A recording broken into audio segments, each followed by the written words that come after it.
Hey everyone, and welcome back to our channel.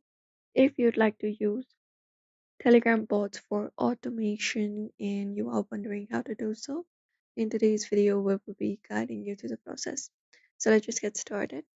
You can start by opening up the Telegram application for that, and once you open it up, you can directly search for Bot Father. So you can look out for the Bot Father bot. For that, look out for the search at the top and tap on it. And once you tap on it, here you can type in Bot Father and find this bot right here. And once you open up the bot further, what you need to do is you can just go ahead and start the bot by typing start or new bot. So you need to type in slash and type in start and hit send, or you can just go ahead and type in new bot, and that should do it. After that, what you need to do is you need to choose up a name for your bot that should be visible to others, and a unique username must end with bot.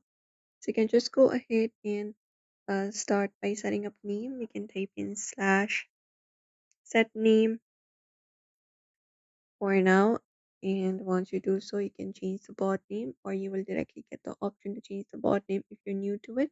So for example, I would like to send this set that as my bot name, and that bot name has been set for my bot now. And once you do so, here you can save your API token. So here you can just go ahead and save it up when it's provided by the bot father, as it is the key to your bot, and you can choose a platform to connect your bot and add the Telegram integration to your platform as well. And that way you can just go ahead and use the bot for automation, and you can add your bots to now the channels or the group where you would like to add it. You can go over to the channel, for example. Let me just show you one of my channels.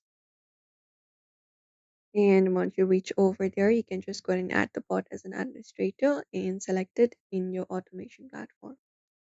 So therefore, guys, you can follow up this process if you want to set or use Telegram bots for automation. So do not forget to give this video a like and also subscribe for more tips and tutorials.